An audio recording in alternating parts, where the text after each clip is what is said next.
시청자 여러분 안녕하십니까? 헬로티비 뉴스입니다. 먼저 오늘의 주요 뉴스부터 보고 오시죠.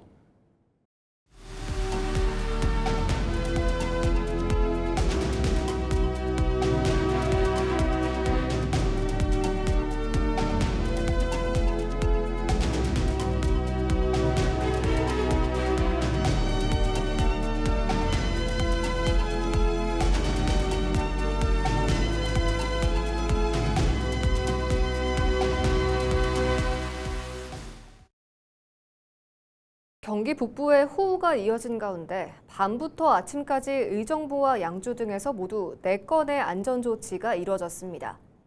경기도 북부 소방재난본부에 따르면 지난 20일 밤 9시부터 21일 오전 9시까지 도로 침수 1건과 나무 쓰러짐 2건 등 모두 4건의 신고가 접수됐습니다. 소방당국은 장비 3대와 인력 12명을 투입해 안전조치를 벌였으며 현재까지 인명피해는 없는 것으로 파악됐습니다. 앞서 지난 20일 저녁 8시부터는 재난안전대책본부 비상 1단계가 가동됐습니다. 경기 의정부시의 한 아파트에서 일가족 4명이 숨진 사건과 관련해 자녀들의 정확한 사망 원인이 밝혀지지 않았습니다.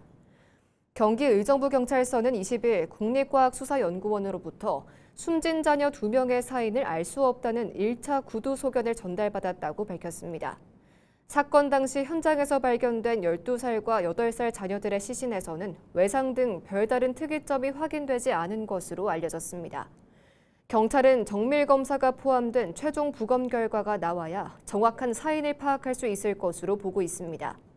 앞서 지난 17일 낮 12시 55분쯤 의정부시 용현동의 한 아파트 화단에서 40대 부부가 쓰러진 채 발견돼 병원으로 옮겨졌으나 숨졌고 이어 집 안에서 2 자녀가 숨진 채 발견됐습니다. 경찰은 이들 가족의 경제적 상황과 정확한 사건 경위를 조사하고 있습니다. 경기 의정부 용현산업단지에 의료기기 전문기업 CG메드텍의 신공장이 들어섰습니다. CG메드텍은 정형외과와 치과 임플란트, 미용 의료기기 등을 생산하는 기업으로 이번 신공장 준공을 통해 연간 생산 규모를 기존보다 300% 확대할 계획입니다.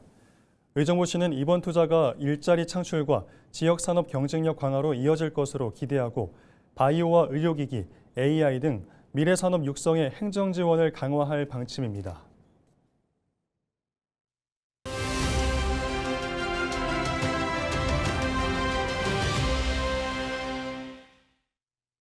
제10대 부천시의회가 새로운 시작을 알렸습니다. 이번 10대 의회는 기존보다 의석수가 3석 줄어들며 출범했는데요. 전반기 의장으로 선출된 박병권 의장에게 민생 현안부터 지역 발전 과제, 의회 운영에 관한 구상까지 들어봤습니다. 안녕하세요. 안녕하세요.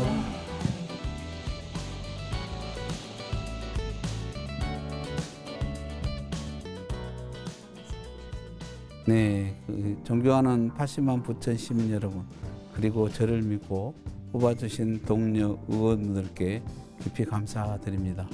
지금 부천은 민생 경쟁 회복과 미래도시 공간 설계라는 매우 중요한 전환기를 맞이하고 있습니다. 시민들께서 의회에 기대하는 것은 삶을 바꾸는 실질적인 변화라고 생각합니다. 말보다는 성과로, 약속보다는 결과로 증명하겠습니다.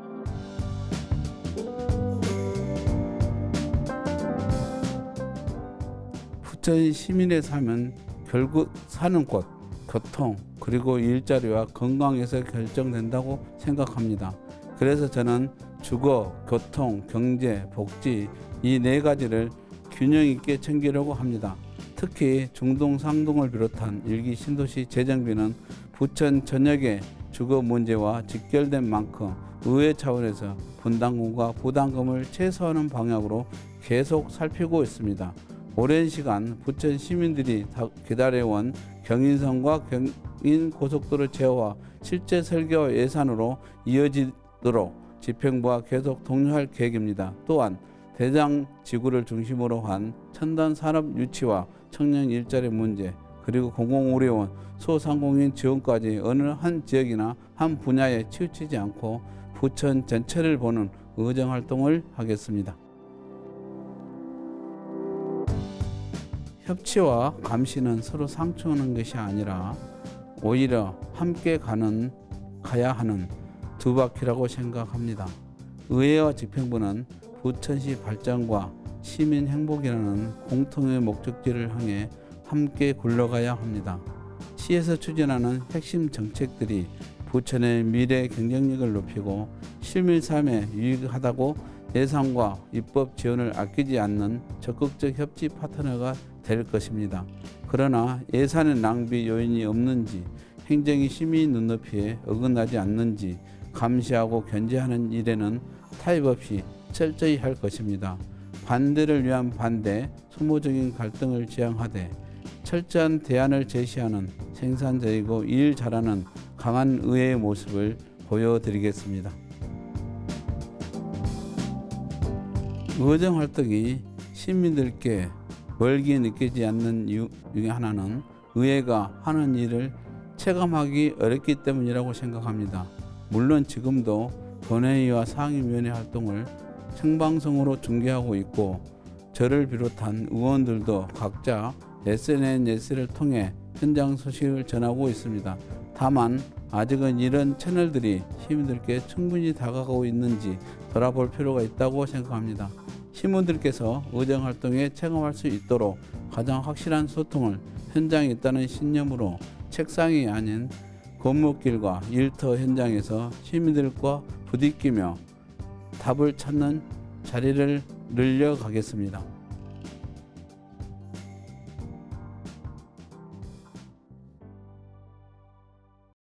민선국이 첫 인천군수 구청장 정책회의가 인천시청 영상회의실에서 열렸습니다. 지난 20일 진행된 정책회의에는 박찬대 인천시장을 비롯해 11개 군수 구청장이 한자리에 모여 시와 군구 간 상생협력 방안과 공동대응이 필요한 현안을 공유하고 협력 방향을 논의했는데요. 이날 시와 군구 원팀 협력체계 운영과 재정 효율화 추진 방안, 여름철 풍수해와 폭염 예방 대책 등 시민생활과 직결되는 주요 현안을 중심으로 다양한 의견을 나누고 협력 방안을 모색했습니다. 박찬대 시장은 민선구기의 성공적인 시정 운영과 인천의 도약을 위해 군구와의 긴밀한 소통과 협력이 중요하다며 하나의 팀이 되어 압도적 성장과 행복한 변화를 함께 만들자고 말했습니다. 인천시가 신생아 가구를 대상으로 주택담보대출 이자를 지원합니다. 지원 대상은 지난해 1월부터 올해 6월 사이 출생한 자녀가 있는 신생아 가구로 주택 요건 등을 충족하는 1,500가구입니다. 지원금은 주택담보대출 잔액의 최대 1%, 가구당 연간 최대 300만 원을 지원하는데요. 신청자가 1,500가구를 초과할 경우 배점 기준에 따라 고득점자 순으로 선정합니다. 신청 접수는 오는 27일부터 다음 달 31일까지 인천주거 포털에서 진행됩니다. 부천시가 민선구기 현장 소통을 한층 강화할 전망입니다. 이에 따라 부천시는 조용익 시장이 복합 고충 민원 현장을 찾아 해결 방안을 찾는 소통 프로그램 더 가까이 시민 곁으로를 운영합니다. 이번 프로그램은 민선 8기 현장 소통 창구였던 틈만 나면 현장 속으로를 발전시킨 민선구기 정책으로 파급력이 높거나 부서 협업이 필요한 복합 민원을 선제적으로 다룹니다. 최근 첫 행사에서는 부천대장 공공주택지구내 종교부지 확대와 중국 하이난성 교류 협력 제한 등 2건을 주요 안건으로 논의했습니다. 부천희망재단과 웰다잉 문화운동 등은 최근 영화 사람과 고기 상영과 토크 콘서트를 진행했습니다. 영화 사람과 고기는 폐지를 주우며 살아가는 노인들이 고기가 먹고 싶다는 소망을 이루기 위해 도전하는 이야기를 담고 있습니다. 영화 상영 후 원희영 웰다잉 문화운동 대표와 정인조 부천희망재단 명예이사장 등이 참석해 존엄한 삶과 마무리, 웰다잉 문화와 유산 기부 필요성 등을 주제로 관객과의 대화를 나눴습니다. 부천희망재단은 이번 행사를 시작으로 영화와 문화를 접목한 웰다잉 영화 프로젝트를 지속적으로 이어나갈 방침입니다. 국방부는 21일 전평시 지원항공작전기지로 유지 필요성이 없어진 수색 비행장을 지원항공작전기지에서 헬기 전용 작전기지로 변경하고 비행안전구역 1982만 제곱미터를 해제한다고 밝혔습니다. 이번 조치로 비행안전구역에 포함됐던 수색동 일대 대부분이 규제 대상에서 제외됩니다. 수색동 일대는 군 비행안전구역으로 지정돼 건축물 높이 제한 등 각종 개발 사업에 제약을 받아왔으며 주민들의 재산권 행사에도 어려움이 있었습니다. 은평구는 비행안전구역 해제로 수색 14구역 도심공공주택 복합사업과 수색 역세권 복합개발사업 등 주요 개발 사업이 탄력을 받을 것으로 기대한다고 밝혔습니다. 구 관계자는 수색동 주민들의 수건이었던 비행안전구역 규제 완화가 이제야 실현됐다며 이를 계기로 수색동 개발 사업이 속도감 있게 추진될 수 있도록 인허가 등 관련 행정 절차를 적극적으로 지원할 방침이라고 전했습니다. 서울 은평구가 배달 외식 분야 다회용기 이용 활성화에 나섭니다. 은평구는 지난 20일 한국외식업중앙회 은평구지회, 한국환경산업기술원 등 5개 기관과 다회용기 이용 활성화를 위한 업무 협약을 체결했습니다. 이들 기관은 다회용기 이용 참여 음식점을 발굴하고 탄소 중립 포인트 제도와 연계해 주민들의 다회용기 이용을 유도할 계획입니다. 은평구 고립 은둔 청년 통합 돌봄 사업이 서울시 약자와의 동행 성과 우수 사례로 선정됐습니다. 은평구는 지난해 민관이 함께 실시한 청년 실태 조사를 통해 고립 은둔 위험군을 조기에 발굴하고 고립 은둔을 극복한 경험이 있는 주민과 1대1로 연결해 일상 회복을 지원하고 있습니다. 또 청년복지 전문기관과 협력해 전문 상담과 사례 관리, 맞춤형 활동, 가족 지원 등 통합 돌봄 서비스를 제공하고 있습니다. 제10대 양천구의회가 개원식을 열고 새로운 의정 활동의 시작을 알렸습니다. 개원식에는 이기재 양천구청장 등 관기재 공무원이 참석한 가운데 의원 선서와 개원사 축사 등이 진행되며 의정 활동 의지를 다졌습니다. 의원들은 앞으로 지역 현안을 해결하고 구민 삶의 질 향상을 위한 정책 발굴과 견제, 감시 역할에 충실하겠다고 밝혔습니다. 개원식에 이어 열린 임시회에서는 정례회 집회일 결정의 건과 행정사무감사 실시 시기, 결정의 건 등을 논의했습니다.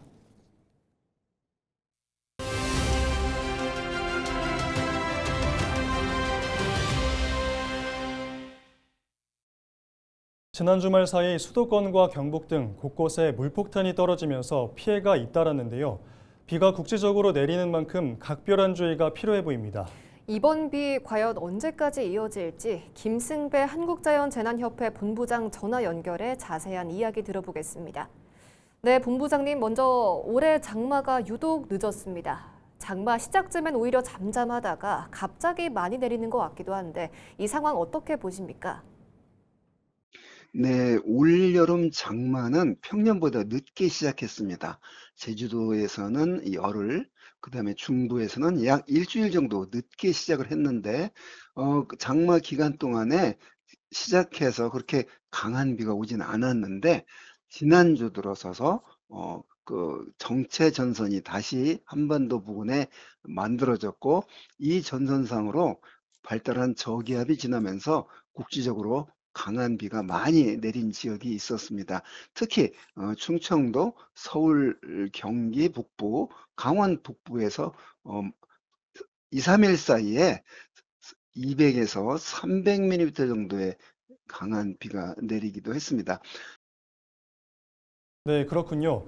네, 말씀하신 것처럼 최근에 비가 내리는 것을 보면 일부 지역에 집중되는 현상이 나타나는 것 같습니다. 앞으로도 이런 현상이 반복될 걸로 보십니까? 어떻습니까?